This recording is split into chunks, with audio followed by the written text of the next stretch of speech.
सब लोग, आशा करता हूं मैं आप सब बहुत अच्छे होंगे और उतनी अच्छी आपकी पढ़ाई चल रही होगी। दोस्तों, जैसा कि आप सबको पता है कि भारत और यूएस के बीच में ट्रेड डील हो चुकी है और उस ट्रेड डील में अगर यूएसए की बात मानी जाए तो उसमें इस तरीके से उस ट्रेड डील का उल्लेख किया गया है कि भारत अब रशिया से ऑयल नहीं खरीदेगा।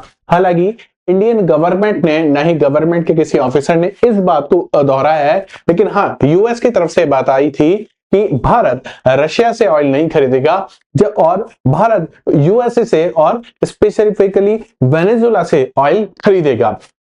ये बात हुई थी 2026 का एक बहुत बड़ा इवेंट भी बना था इंडिया और यूएस की ट्रेड डील।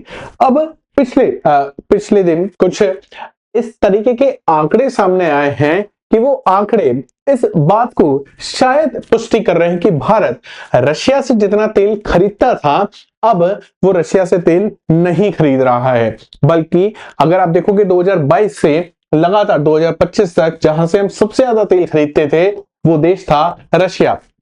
लेकिन 2026 में, और स्पेसिफिकली मैं बात करूं जब से ट्रेड डील हुई उसके बाद का जो डेटा सामने आया है वो इस बात की पुष्टि कर रहा है कि भारत अब सबसे ज्यादा ऑयल खरीद रहा है। कहां से? सऊदी अरेबिया से। हम देखेंगे कि क्या हुआ है। साथ ही साथ एक और खबर यहां पे आप देख रहे हो, वेनेजुएला नाम दिख रहा होगा आपको, वेनेजुएला। रिलायंस की जो जामनगर की रिफाइनरी है उसको कुछ लाइसेंस मिला है, बात आपने सुनी होगी, और वो लाइसेंस किससे संबंधित है? आप देखोगे वेनेजुएला से संबंधित है। क्या है वो लाइसेंस, क्यों मिला है रिलायंस को, और इससे क्या फायदा होने वाला है? क्या ये भी भारत और यूएस के ट्रेड डील का हिस्सा है या नहीं? चलिए हर एक चीज को तरीके से समझने की कोशिश करते हैं। Navigating the great shift, India's crude oil strategy analysing Saudi Arabia, Russia and Venezuela, और यहां पे हम बात करेंगे 2025 और 2026 की। चलिए शुरू करते हैं। स्ट्रेटेजिक मैंडेट, आप सबको पता होगा भारत के लिए जो क्रूड ऑयल है वो कितना इंपॉर्टेंट है। साथ ही साथ आपको ये भी पता होगा कि भारत क्रूड ऑयल का क्या है, खरीद करता है। भारत के पास क्रूड ऑयल नहीं है तो हम क्या करते हैं, बाहर के देशों से खरीदते हैं। हम 2022 से अगर आप देखोगे, जब से रशिया यूक्रेन वॉर हुआ है, रशिया पे सैंक्शन लगने शुरू हुए हैं, रशिया ने भारत को काफी हैवी डिस्काउंटेड प्राइसेस पे क्या देना शुरू किया था, ऑयल देना शुरू किया था। India's economy is inexorably linked to the global crude flows with nearly 90% of our energy needs imported। इसका मतलब हमारा जो 90% क्रूड ऑयल है वो कहां से आता है? भारत में अगर 100 लीटर क्रूड ऑयल यूज हो रहा है तो उसमें से 90 लीटर क्रूड ऑयल हम कहां से लेते हैं? बाहर से उसे खरीदते हैं। Any shift in supplier dynamics signals a major geopolitical and the commercial repositioning। अब आप समझ रहे हो, भारत जो विश्व में जहां पे सबसे ज्यादा जनसंख्या है वो अपना 90% जो एनर्जी है वो बाहर से खरीदती है। अब इस 90% में कोई भी अगर बड़ा पार्टनर है और उसमें शिफ्ट होता है तो काफी बड़ा इवेंट बनता है, दोनों ही दृष्टि से, चाहे वो जियोपॉलिटिकल दृष्टि से बात हो या कॉमर्शियल पॉइंट ऑफ व्यू से बात हो। Cost effective energy security through a multi vector energy policy, ये भारत की हमेशा पॉलिसी रही है कि हमें कहीं से भी अगर सस्ता तेल मिलेगा तो हम उसको खरीदेंगे, चाहे इसके पीछे चाहे यूएसए के कोई सैंक्शन की बात हो। तो आपने देखा होगा रशिया यूक्रेन वॉर के समय पूरा वेस्ट ये कह रहा था कि इंडिया को रशिया से तेल नहीं खरीदना चाहिए, हम उसमें सैंक्शन लगा देंगे।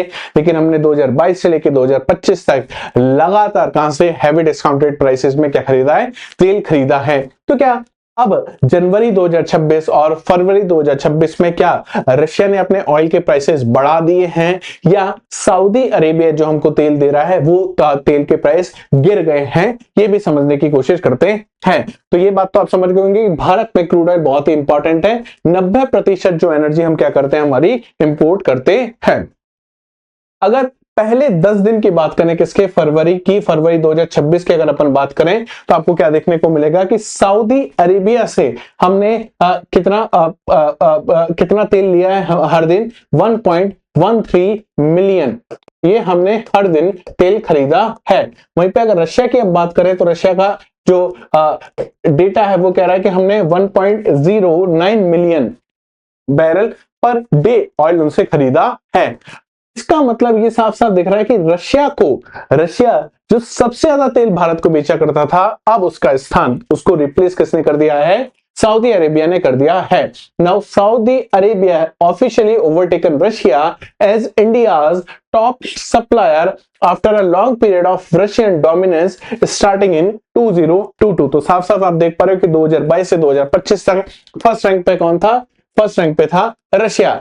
लेकिन जैसे ही फरवरी, और फरवरी में भी स्पेसिफिकली 10 दिन की अगर अपन बात करूं, शुरुआती 10 दिन की, तो ये स्थान, ये पोजीशन किसने ले ली है? सऊदी अरेबिया ने ले ली है। अब आप कहोगे सर ये 10 दिन बहुत छोटा नहीं है। बिल्कुल हो सकता है ये आने वाले 10 दिन बाद ये जो फर्स्ट पोजीशन है फिर से किसको मिल जाए? रशिया को मिल जाए, या कोई तीसरी कंट्री आपको यहाँ पे देखने को मिले। लेकिन रशिया का सेकंड रैंक पे आना और सऊदी अरेबिया का फर्स्ट रैंक पे आना, ये हो सकता है कॉमर्शियल पॉइंट ऑफ व्यू से बहुत ज्यादा इंपॉर्टेंट ना हो, लेकिन हाँ जियोपॉलिटिकल पॉइंट ऑफ व्यू से काफी इंपॉर्टेंट है। तो क्या इसका मतलब ये माना जाए कि भारत और रूस के बीच में जो संबंध थे, जो पहले संबंध थे, अब उनमें कुछ वो फीके नजर होते हुए आ रहे हैं, या ये सीधा सीधा असर है भारत और यूएस की ट्रेड डील का? तो चलिए आगे वो भी समझने की कोशिश करते हैं।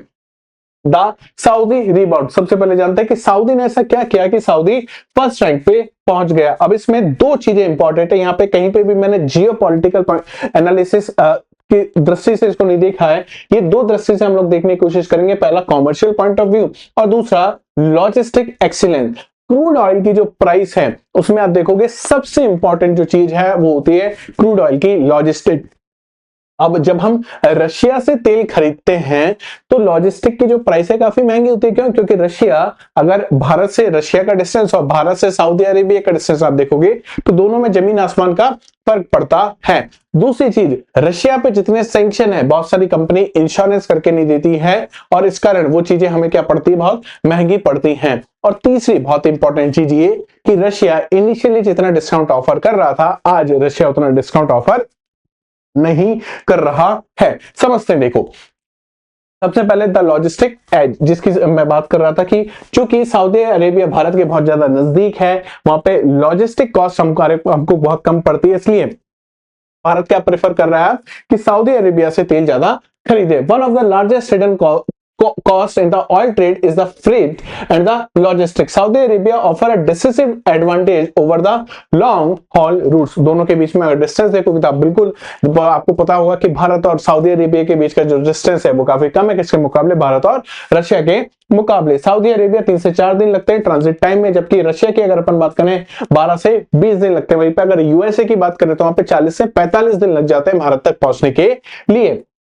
Lower insurance risk, faster delivery and reduce working capital blockage, ये सब चीज किस तरफ इशारा कर रही है कि भारत को कहां से ज्यादा तेल खरीदना चाहिए? भारत को सऊदी अरेबिया से तेल ज्यादा खरीदना चाहिए। दूसरी चीज की अगर अपन बात करें कॉम्पिटिटिव ड्राइवर्स, अरामको प्राइसेस, तो आपको पता है वर्ल्ड कप आप देख रहे हो T20 वर्ल्ड कप, तो T20 वर्ल्ड कप में भी आपको ये नाम बार बार आपको देखने को मिलेगा। सऊदी अरेबिया की कंपनी है। Saudi Aramco reduce premiums to align with the Dubai Oman benchmark matching the Russian competitiveness।